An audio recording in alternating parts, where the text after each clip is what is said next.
Nah, di sini nomor surat SKCK-nya berapa, kemudian tanggal SKCK-nya tanggal berapa, kemudian nama pejabatnya, kemudian surat sehatnya.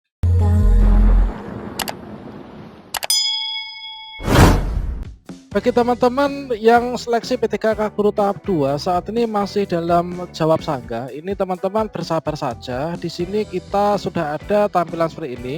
Namun untuk finalnya nanti kita tunggu pada tanggal 31 Desember 2021. Dan juga bagi teman-teman yang sudah lulus P3K tahap 1 kemarin, maka di sini teman-teman sudah bisa untuk mengisi daftar riwayat hidup ya.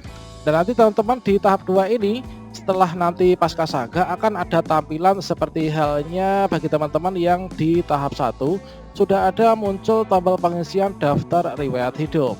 Berikut ini kita akan berbagi informasi terkait tentang pemberkasan P3K Guru 2021, yaitu mencakup tentang contoh pengisian daftar riwayat hidup atau DRH dan juga buku petunjuk pengisian DRH 2021 resmi dari BKN. Kemudian kapan pemberkasan P3K Guru tahap 1 dan juga kapan pemberkasan untuk P3K Guru tahap 2. Silakan simak video ini sampai selesai. Namun sebelum kita lanjutkan, perlu saya ingatkan bagi teman-teman yang mungkin baru pertama kali menemukan channel ini, silakan klik tombol subscribe-nya dan aktifkan notifikasi loncengnya sehingga nanti jika ada update video terbaru, teman-teman tidak akan ketinggalan informasi. Baiklah sobat-sobatnya, seperti yang kita ketahui, bagi teman-teman yang ketika saat ini masuk pada tahap 2 ya, bagi yang sudah lulus di tahap 2, maka di sini sudah ada tampilan seperti ini, namun kita belum dapat mengisi daftar riwayat hidup. Nah, sementara itu di sini untuk teman-teman yang di tahap 1 sudah lulus ya, pasca sanggah, ini sudah bisa melakukan pengisian daftar riwayat hidup yang ada di akun SSC ASN masing-masing.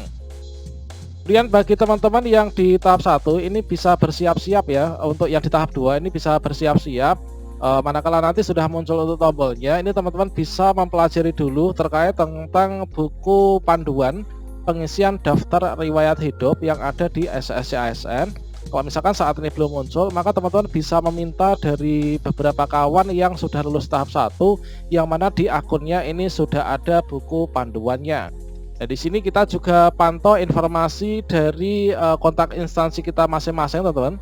Jadi misalkan di sini teman-teman itu di daerah mana, maka teman-teman bisa cek ya untuk di daerah masing-masing. Nanti akan ada pembinaan ya dari sana untuk panduan untuk mengisinya itu bagaimana daftar riwayat hidup. Terkadang ada beberapa bagian yang secara mendetail itu tidak bisa kita temukan pada buku panduan, teman-teman. Nah, di sini sebagai bekal kita untuk mengisi DRH dan juga pemberkasan, ini teman-teman bisa klik di sini ya, login ke akun masing-masing. Kemudian teman-teman bisa unduh buku pengisian DRH. Nah, di sini teman-teman bisa unduh. Selanjutnya teman-teman akan dimasukkan pada sebuah halaman yaitu download all files. Kalau di sini ada download all files, maka di sini akan otomatis terunduh, teman-teman. Nah, ini berisi tentang buku petunjuk DRH dan sanggah SKBCASN V2 PDF, kemudian juga format surat pengunduran diri. Nah, di sini kita pakai yang atas, teman-teman, untuk pengunduran diri. Ini saya harap teman-teman tidak usah mengunduhnya dan teman-teman tidak usah mengundurkan diri ya. Kita bersyukur sudah diterima, teman-teman. Nah, selanjutnya setelah kita itu berhasil untuk mengunduh dari buku ini, maka teman-teman di sini bisa mempelajari terlebih dahulu terkait tentang alur pengisian DRH. Ya, pada saat ini mungkin teman-teman masih agak sedikit bingung ya untuk cara pengisian DRH-nya itu bagaimana. Nah, maka di sini kita sudah bisa mendapatkan yaitu untuk buku panduan yaitu mengisi daftar riwayat hidup, teman-teman. Nah, ini maka setelah teman-teman di sini mendapatkan buku ini, di sini sudah ada contoh-contohnya ya, sudah ada contoh untuk teman-teman itu mengisi DRH-nya. Nah, di sini bagian yang harus kita isi ini mulai dari data perorangan. Di sini untuk nomor induk kependudukan, di sini ada beberapa bagian yang memang di sini sudah otomatis terisi. Misalkan di sini untuk nama ini adalah berdasarkan dari nama kita dulu ketika membuat akun dan ini terkoneksi dengan Dapodik serta Dukcapil, teman-teman. Jadi termasuk di sini ada nick, ini sudah masuk otomatis ya, dan juga nama ini masuk dari database. Kemudian untuk gelar belakang ini adalah kita pastikan ini benar, teman-teman. Nah, ini untuk gelar depan ini kalau misalkan kita ada ya kita isi, kalau misalkan tidak ya tidak. Misalkan gelar depan itu apa? Misalkan DR, doktor, profesor, dan seterusnya. Dan di sini hanya kita singkat, tidak perlu kita perpanjang ya. Nah, di sini kita isikan seluruh datanya yang kita isikan. Itu misalkan ada nomor HP, kemudian jenis kelamin dan lain sebagainya. Nah, ini adalah untuk teman-teman yang lulus P3K tahap 1, ini sudah bisa mengisi DRH dan nanti waktunya itu sampai tanggal berapa kemarin teman-teman? Untuk pengisian DRH ini jadwalnya tanggal 24 Desember sampai tanggal 10 Januari tahun 2022. Artinya di sini masih banyak waktu untuk teman-teman itu mengisinya. Nah, di sini kita isikan semua data dengan benar dan tentunya dengan cermat ya. Kita harus membawa dokumen yang bisa mendukung kebenaran dari pengisian data kita. Kemudian kalau misalkan kita sudah selesai pada bagian data perorangan, di sini alamat lengkapnya ini juga kita isi dengan detail. Kemudian di sini bisa kita klik selanjutnya. Nah, di sini sudah masuk untuk data pendidikan terakhir. Ini didasarkan pada pengentrian data kita ketika melakukan pendaftaran, teman-teman. Ini adalah kita tambahkan kemarin itu, ini otomatis ya kita dapatkan di sini. Ini berasal dari proses pendaftaran kita dulu pada bulan Juli. Nah, ini adalah untuk ijazah S1-nya. Maka di sini kita bisa menambahkan untuk ijazah satu tingkat di bawah S1 kita, teman-teman. Nah, ini kita baca-baca buku panduannya. Nah, nanti teman-teman bisa mengisinya. Nah, nanti kalau misalkan ada di BKPP itu ada istilahnya pembekalan, maka kita pantau ya, kita samakan persepsinya dengan teman-teman yang lain. Nah, di sini pada bagian organisasi, nah di sini untuk bagian riwayat perorangan, riwayat pendidikan, riwayat pekerjaan, dan riwayat keluarga, ini adalah kita dasarkan pada berkas-berkas yang kita sudah miliki.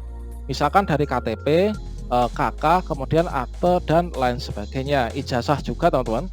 Dan untuk bagian organisasi, di sini kita harus menyiapkan dulu untuk berkas-berkas yang harus kita nanti upload ya pada bagian unggah dokumen.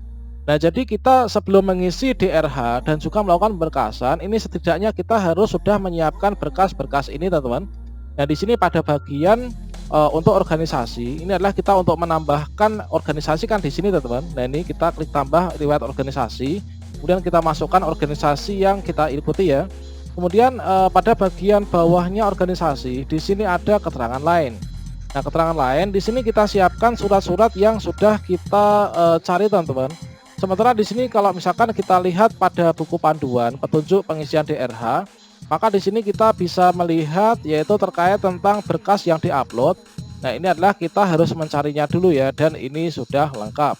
Nah, di sini bisa kita melihat untuk berkas-berkas yang harus kita siapkan itu setidaknya ada 10 berkas, teman-teman. Nah, ini untuk jenis dokumennya ya. Nah, di sini mulai dari yang pertama. Nah, ini adalah file scan surat pernyataan 5 poin. Kemudian yang kedua ini adalah file scan surat keterangan catatan kepolisian. Kemudian berikutnya di sini DRH ya yang sudah kita isi dan kita unduh dari SSCASN. Kemudian di sini untuk bagian yang keempat ini adalah bukti pengalaman kerja yang telah dilegalisir oleh pejabat yang berwenang apabila memiliki pengalaman kerja. Kalau misalkan tidak, berarti di sini adalah opsional, teman-teman. Kemudian untuk bagian yang kelima ini adalah surat keterangan tidak mengkonsumsi nafsa. Kemudian di sini untuk yang keenam surat sehat ya dari dokter. Kemudian di sini adalah scan ijazah pendidikan asli. Kemudian di sini adalah scan transkrip nilai. Kemudian di sini surat lamaran. Nah, ini surat lamaran. Kemudian pas foto formal. Nah, ini 10. Nah, ini kita sediakan berkas-berkas ini sebelum kita melakukan pengisian DRH. Dikarenakan di sini pada bagian organisasi ini ada keterangan lain, ini kita isikan nomenklatur dari surat-surat tersebut. Nah, di sini nomor surat SKCK-nya berapa, kemudian tanggal SKCK-nya tanggal berapa, kemudian nama pejabatnya, kemudian surat sehatnya. Nah, ini tanggal-tanggalnya yang bertanda tangan, kemudian surat bebas nafsanya. Nah, ini teman-teman. Nah, ini kemudian untuk berkas-berkasnya nanti kita uploadnya pada bagian unggah dokumen ini. Nah, tampilan untuk unggah dokumen itu adalah seperti yang ada pada buku panduan, teman-teman. Jadi nanti kita unduh. Nah, nanti insya Allah beberapa mungkin hari Senin pagi nanti kita akan berikan tutorial secara live-nya Mungkin teman-teman bisa cek video di deskripsi ya untuk tutorial langsung terkait tentang cara mengisi DRH dan juga pemberkasan. Kemudian untuk teman-teman yang menanyakan kapan pemberkasan P3K tahap 2, maka tahap 2 teman-teman pantau setelah tanggal 31